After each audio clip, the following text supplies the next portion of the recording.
بھارت کی کھیل سے کھلواڑ کی ایک اور کوشش، ایشیا کپ میں پاک بھارت فائنل سے قبل کپتانوں کا فوٹو شوٹ نہ ہونے کا امکان۔ ایونٹ انتظامیہ کے مطابق آج کپتانوں کے فوٹو شوٹ کی کوئی تقریب شیڈیول نہیں ہے۔ مزید جان لیتے ہیں، دبئی میں موجود سمک نمائندے انس ظفر ہمارے ساتھ موجود ہیں۔ انس، کیا پتہ چل پایا ہے؟ میں پاکستان اور بھارت کا فائنل ہے۔ بھارت جو ہے وہ اپنے اونچے ہتھکنڈوں سے باز نہیں آ رہا ہے اور بھارت کے سپورٹس کے ساتھ کھلواڑ کی ایک اور کوشش سامنے آئی ہے۔ فائنل کپتانوں کا ٹرافی کے ساتھ جو ایک ٹریڈیشنل فوٹو شوٹ ہوتا ہے، پری فوٹو سیشن ہوتا ہے، اس کے ہونے کے امکانات کم ہیں، ذرائع کا ایسا کہنا ہے۔ ایشیا کپ کی روایت کے مطابق دونوں کپتان جو ہیں وہ ٹاس سے پہلے، میچ سے پہلے جو ہے وہ ٹرافی کے ساتھ کچھ پوز دیتے ہیں، مگر جو ایشیا کپ انتظامیہ ہے انہوں نے بتایا کہ آج کے روز ایسی کوئی تقریب شیڈول نہیں ہے۔ ٹرافی کے ساتھ کپتان کی تصاویر کے حوالے سے ایشیا کپ کی جو انتظامیہ ہے ان کا کہنا ہے کہ حتمی فیصلہ جو ہے وہ اتوار کو ہونے والے میچ سے قبل ہی کیا جائے گا۔ جی بہت شکریہ آپ کا۔ وزیر داخلہ محسن نقوی نے واشنگٹن میں ایف بی آئی ڈائریکٹر کاش پٹیل سے ملاقات کی ہے۔ سوشل میڈیا پر جاری پیغام میں محسن نقوی نے کہا کہ ڈائریکٹر ایف بی آئی کاش پٹیل سے ملاقات انتہائی شاندار رہی۔ کاش پٹیل سے غیر قانونی امیگریشن اور دہشت گردی اور آفیسرز ایکسچینج پروگرام میں تعاون پر بھی بات چیت کی گئی ہے۔ پیشہ ورانہ مہارت اور ویژن کے لحاظ سے کاش پٹیل اہم شراکت دار ہیں۔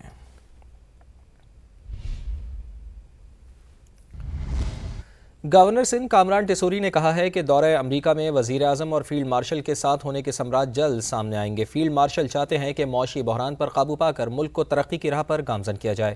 کراچی میں پریس کانفرنس کرتے ہوئے انہوں نے مزید کہا کہ پاکستان بھی چین کی طرح ترقی کر سکتا ہے۔ چین پاکستان کو آہنی بھائی قرار دیتا ہے۔ دونوں ممالک کے تعلقات ہر آزمائش پر پورا اترے ہیں۔ پاکستان بھی چائنا کی طرح ترقی کر سکتا ہے اور میں سمجھتا ہوں کہ اچھی خبریں آ رہی ہیں۔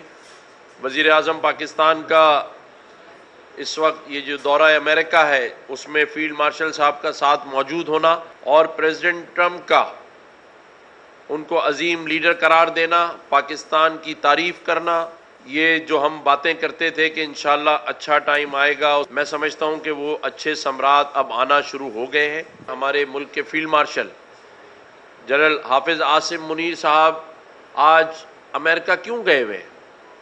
کیونکہ وہ بھی چاہتے ہیں کہ پاکستان کو معاشی بحران سے نکالا جائے۔ وفاقی وزیر منصوبہ بندی احسن اقبال کہتے ہیں کہ ملک کی بڑی آبادی نوجوانوں پر مشتمل ہے، اس لیے سی پیک فیز 2 کے ذریعے تبدیلی کا محور و مرکز بھی انہی کو بنایا گیا ہے۔ 10,000 پاکستانی نوجوانوں کو چینی یونیورسٹیز میں تربیت دلوانا چاہتے ہیں۔ The roadmap that we have laid down for CPEC Phase 2 from Pakistani side is very people-centric. Pakistan has a young population, so we want youth to be at the center of transformation through CPEC Phase 2. And we have proposed that in next 10 years, we would like to train 10,000 PhDs in China's top 50 universities in artificial intelligence, emerging sciences, engineering and new technologies so that they can become torchbearers of transformation of Pakistan into a $3 trillion economy by 2047. اور ابھی آپ کو بتائیں کہ پنجاب میں crime 70% تک کم ہو چکا۔ وزیر اعلیٰ پنجاب مریم نواز کا ایسا کہنا ہے۔ پنجاب کے 16 اضلاع میں کرائم کی شرح 0 ہے۔ خواتین کی ہراسمنٹ پر 0 ٹالرنس ہے۔ وزیر اعلیٰ پنجاب مریم نواز کی جانب سے ایسا کہا گیا۔ پنجاب میں اسموک کے سدباب کے لیے اینٹی اسموک گن استعمال کی جائے گی۔ پہلی مرتبہ پنجاب میں وائلڈ لائف رینجر کا قیام عمل میں لایا گیا ہے۔ پنجاب میں دنیا کا سب سے بڑا ویسٹ مینجمنٹ پروگرام شروع کیا۔ وزیر اعلیٰ پنجاب کی پاکستان نیوی وار کالج کے وفد سے گفتگو، جس میں انہوں نے کہا کہ پنجاب میں کرائم 70% تک کم ہو چکا ہے۔ پنجاب میں پاکستان کا جدید ترین ٹیکنالوجی سے لیس پہلا ایئر کوالٹی فورکاسٹ سسٹم تیار کر لیا گیا ہے۔ جدید نظام پنجاب بھر میں موسمی حالات اور فضائی آلودگی کی پیش گوئی کرے گا۔ اس سسٹم کی تنصیب سے لاہور، فیصل آباد سمیت پنجاب کے بڑے شہروں میں آلودگی کم کرنے میں مدد ملے گی۔ سینئر وزیر پنجاب مریم اورنگزیب نے کہا ہے کہ air forecasting system real time monitoring اور جدید سائنسی ماڈلز کا امتزاج ہے۔ اس سے فضائی آلودگی کی ہفتہ وار رپورٹ جاری ہوگی۔ ایئر کوالٹی فورکاسٹنگ سسٹم میں جدید مانیٹرنگ اسٹیشنز کا ڈیٹا بھی شامل ہوگا۔ سینئر وزیر نے بتایا ہے کہ پنجاب میں 41 جدید ایئر کوالٹی مانیٹرنگ اسٹیشنز لگائے جا چکے ہیں۔ جدید نظام سائنسی بنیادوں پر مبنی پالیسی سازی میں بھی مدد کرے گا۔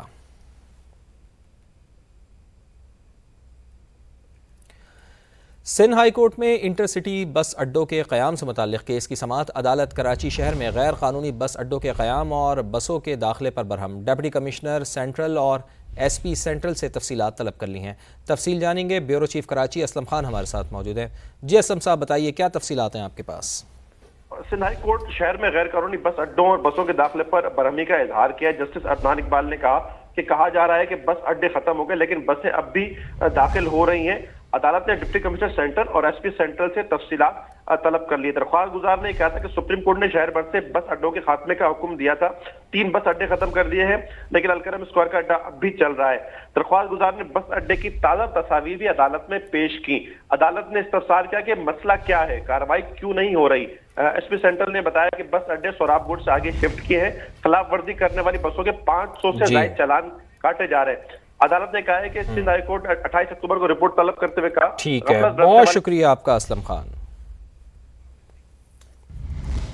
حافظ نعیم الرحمان خطاب کر رہے ہیں، آپ کو لیے چلتے ہیں۔ قوتیں آ کر قبضہ کر لیں تو اس قبضے سے چھٹکارا حاصل کرنے کے لیے آپ ویپن اٹھا کر عام جد و جہد کر سکتے ہیں، ہتھیار اٹھا کر لڑ سکتے ہیں۔ یہ اقوام متحدہ کا چارٹر یہ آپ کو حق دیتا ہے، لیکن پوری دنیا میں یہ ماحول بنا دیتے ہیں کہ جو مزاحمت کرنے والا ہو، جو اپنی زمین کو چھڑوانے والا ہو وہ تو دہشت گرد ہے، جو نسل کشی کرنے والا ہو اس کو پروٹیکشن فراہم کی جائے۔ نیتن یاہو نسل کشی کر رہا ہے لیکن یہ وہ امریکہ اس کے ساتھ کھڑا ہوا ہے، ویٹو کر دیتا ہے۔ دنیا میں کون سا جمہوری اور بنیادی انسانی حقوق کا نظام موجود ہے؟ آپ یہ دیکھیے کہ اتنی بڑی نسل کشی ہے کہ 65-70 ہزار تو وہ فگر ہے جو سرکاری طور پر لوگ بتاتے ہیں لوگ شہید ہو چکے ہیں، جس میں سے 70% بچے اور عورتیں ہیں۔ یہ صہیونی اسنائپرز کے ذریعے بچوں کو نشانہ بناتے ہیں۔ رپورٹ ساری کی ساری پوری دنیا میں چل رہی ہیں، اور صحافیوں کو اور اسی طرح سے جو میڈیا ورکرز ہیں انہیں، جو یو این کے ورکرز سے انہیں ان زائنسٹ نے اور ان اسرائیلی یہودیوں نے نشانہ بنایا، اور دنیا میں کوئی بحران نہیں پیدا ہوتا ہے سوائے ان لوگوں کے کہ جو اب ضمیر کی آواز پر پوری دنیا میں اٹھ کر کھڑے ہو گئے ہیں۔ اور یہ وہ مزاحمت ہے جس نے پوری دنیا میں ایک تقسیم پیدا کر دی ہے۔ حماس کو سلام ہے اور فلسطینیوں کو سلام ہے جو قربانیاں دے رہے ہیں اور پوری دنیا کو انہوں نے تقسیم کر دیا ہے حق اور باطل کی بنیاد پر۔ اسرائیل نوازی اور اسرائیل کے خلاف جو لوگ موجود ہیں پوری دنیا میں اٹھ کر کھڑے ہو گئے ہیں۔ اس لیے ہم یہ سمجھتے ہیں کہ دنیا میں ایک بہت بڑا جھوٹ، اس کا غلبہ موجود ہے۔ پہلے یہ اپنے میڈیا کی طاقت سے لوگوں کو جھوٹ پر آمادہ کر دیتے تھے، پروپیگنڈا کر دیتے تھے، اب ان سے یہ کام نہیں ہو پاتا، اس لیے کہ بہرحال سوشل میڈیا دو دھاری طاقت بن گیا اور اس نے دنیا بھر کے باضمیر لوگوں کو اور خاص طور پر یوتھ کو اٹھا کر کھڑا کر دیا ہے۔ اس لیے جب ہم اپنے ملک میں بھی بنیادی انسانی حقوق کی بات کرتے ہیں، جمہوری آزادیوں کی بات کرتے ہیں، تو پھر ہم سب کو اپنے چھوٹے چھوٹے مفادات سے آگے بڑھ کر اس حق کے لیے اٹھ کر کھڑا ہونا پڑے گا۔ میں عامر نواز وڑائی صاحب آپ سے یہ عرض کرنا چاہتا ہوں، آپ نے 26ویں ترمیم کے حوالے سے کہا کہ جماعت اسلامی کو صحیح راستہ اختیار کرنا چاہیے۔